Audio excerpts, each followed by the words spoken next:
अक्षय और उसके माँ पापा के साथ पूनम को देखने आए थे। पूनम एक काफी सुंदर लड़की थी। अक्षय को वह पहली नजर में ही बहुत पसंद आई। उसने पूनम को रिश्ते के लिए हाँ कहा और पूनम से भी पूछा तुम्हारा क्या निर्णय है, क्योंकि तुम्हारा निर्णय ज्यादा महत्वपूर्ण है। पूनम ने भी तुरंत हाँ कह दिया और बाद में दोनों की शादी की तारीख पक्की की गई। बहुत धूम धड़ाके के साथ दोनों की शादी कर दी गई। उनकी शादी अक्षय के घर पर हुई। अक्षय का घर शहर के एक BHK घरों जीत था। शादी की सारी विधि खत्म हुई। बाद में दोनों अपने रूम में फ्रेश होकर अपने कपड़े बदल कर आते हैं। दोनों की वह शादी की पहली रात थी। अक्षय धीरे से पूनम को आवाज देते हुए बोलता है, आज से हमारी नई जिंदगी की शुरुआत है। ऐसा बोलकर पूनम को गले लगाने की कोशिश करता है, पर पूनम उस पर चिल्लाती है और बोलती है तुम मुझे जरा भी पसंद नहीं हो और मैं तुमसे प्यार भी नहीं करती, इसलिए मेरी तरफ से तुम कोई भी उम्मीद मत करना। अक्षय उसकी बातें सुनकर हैरान हो गया, पर हिम्मत करके उसने पूनम को पूछा, पूनम अगर ऐसा ही था तो तुमने मुझसे शादी क्यों की? मैंने तुम्हारे साथ जबरदस्ती नहीं की थी, मैंने पूछा भी था तुम्हें, फिर तभी क्यों नहीं कहा मुझे?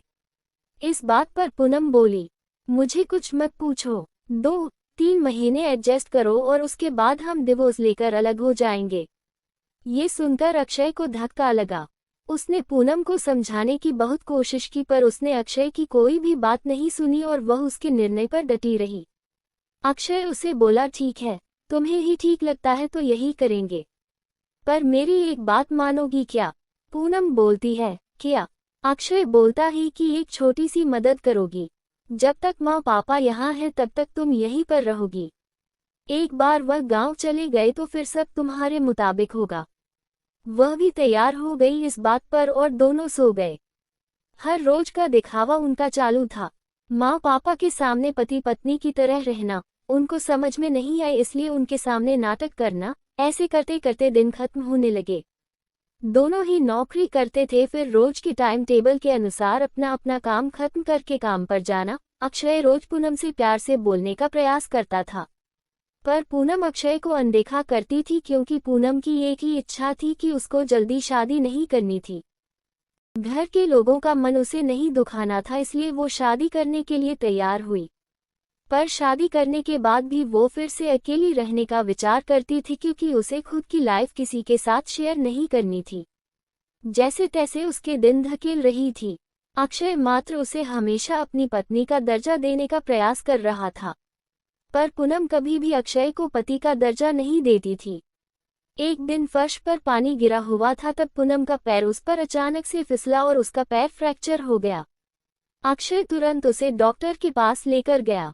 उसका इलाज होता है। डॉक्टर कहता है पैर पर जरा सा भी जोर नहीं देना है। उसकी काफी देखभाल करने के लिए बोलते हैं। फिर क्या, अक्षय उसका बहुत ख्याल रखने लगा। हर रोज उसके पैर की मालिश करता था। उसका पैर फ्रैक्चर होने के कारण उसे ठीक से खड़ा भी नहीं हुआ जा रहा था।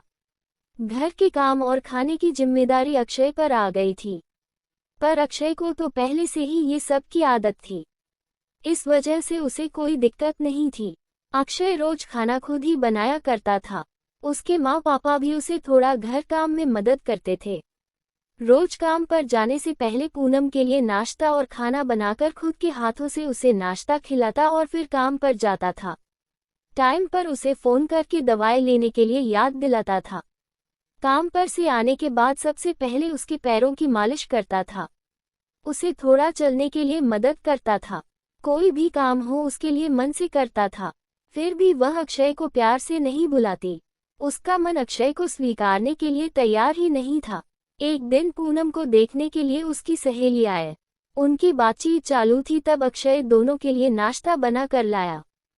फिर वो पूनम से बोला, मैं जरा मार्केट से हो आता हूँ, थोड़ा सामान लाना है।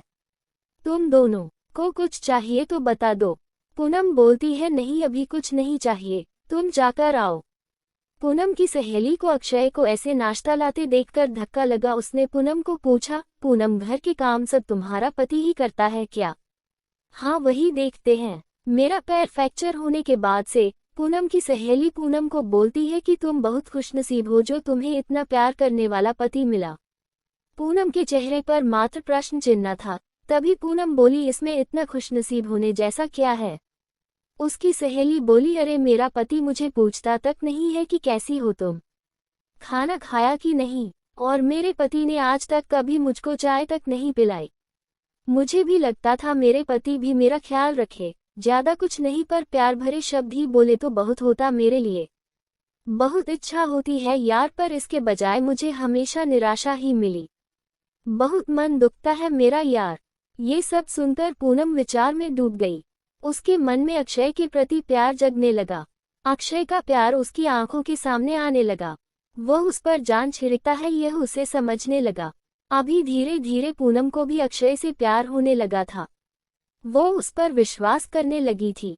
अक्षय के मन पर मात्र एक ही डर था कि माँ बाप गांव गए तो हमारा डिवोर्स हो जाएगा, पूनम मुझे छोड़कर चली जाएगी और समाज में मेरी इज्जत कम हो जाएगी।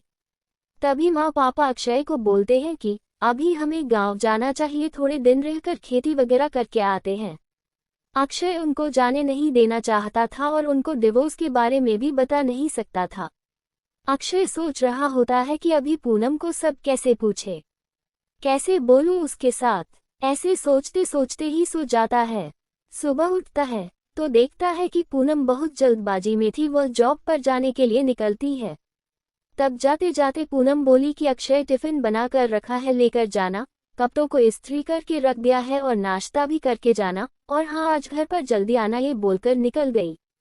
अक्षय मन में ही सोचने लगा कि जिसने आज तक एक गिलास पानी तक दिया नहीं, आज अचानक ऐसे उसने इतना सब कैसे किया।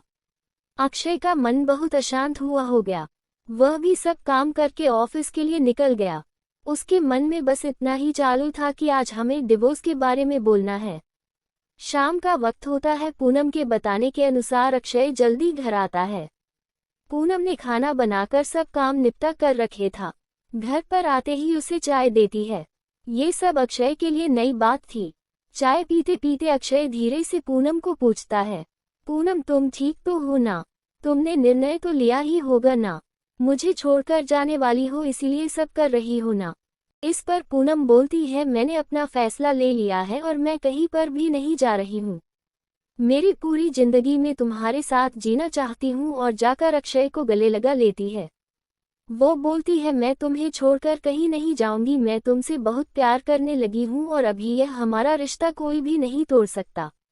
जिंदगी में बहुत बड़ी भूल हो गई होती मुझसे अगर मैं तुम्हें खो देती तो।